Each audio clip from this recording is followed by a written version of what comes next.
Meet Rick Warren. He's the author of the 50 million copy bestseller, The Purpose-Driven Life. He's also the founder of Saddleback Church, one of the main nerve centers of the American megachurch model. He got really far in the last few decades by being a certain type of Christian, the broad, inoffensive kind, because during that time, broad and inoffensive sold.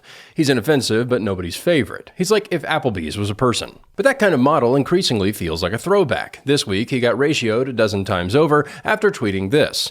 John 19:18. They crucified Jesus with two others, one on each side, and Jesus in the middle. End quote. The guys on both sides were thieves. If you're looking for the hashtag real Jesus, not a caricature disfigured by partisan motivations, you'll find him in the middle, not on either side. So Jesus' crucifixion becomes a picture of political moderation. I see what he's saying, but if you want a picture of a guy trying to make two parties happy, you're looking at the wrong character. Notice that he didn't use a picture of the Transfiguration or the Road to Emmaus. What would our evangelical Robert Langdon say about those paintings? He would see the obvious stretch if someone said that Jesus sat down at the right hand of the Father, therefore you should agree with everything Roger Scruton wrote. But really, it's just a weird religious justification for centrism. The idea that you can add up the two-party platforms, divide by two, and ta-da, you've found the eternal way of Jesus. Now, there's a reason this sounds right. Aristotle talked about virtue being between two vices, excess and deficiency. Courage is a virtue, but too much courage is recklessness, and too little courage is cowardice. I'll let you draw your own conclusions about where Rick fits in there. And there are helpful sayings along these lines. There's a ditch on either side of the road. Too much of a good thing can be a bad thing. But this Rick Warren thing is something else. This is just another way of saying my politics are whatever's smack in the middle of the Overton window. It's a transparent attempt to avoid conflict.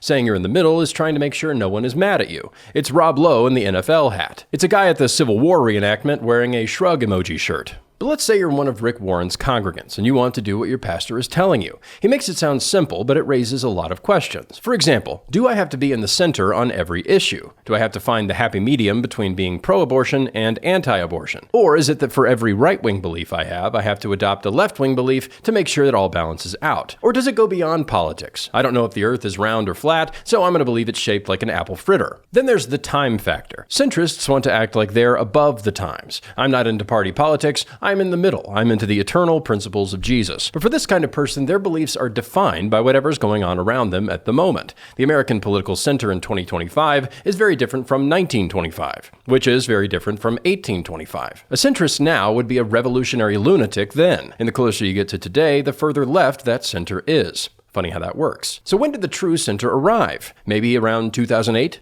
Now let's move around the map a bit. What's the political center in China today? How about in Mao's China or the Ming Dynasty? What do you do when there's only one political party? Here's Curtis Yarvin writing in 2007.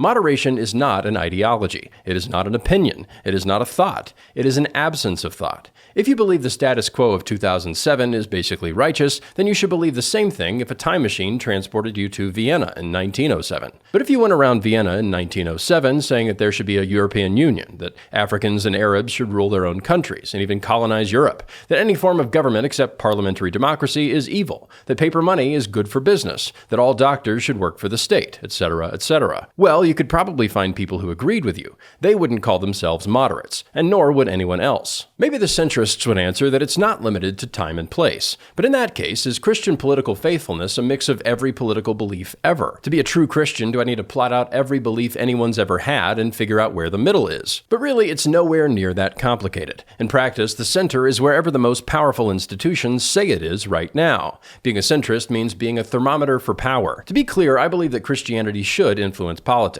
but it doesn't look like being halfway between these guys. For centrists, the real calculation is what will get me in the least amount of trouble, which is not exactly the ethic of Jesus.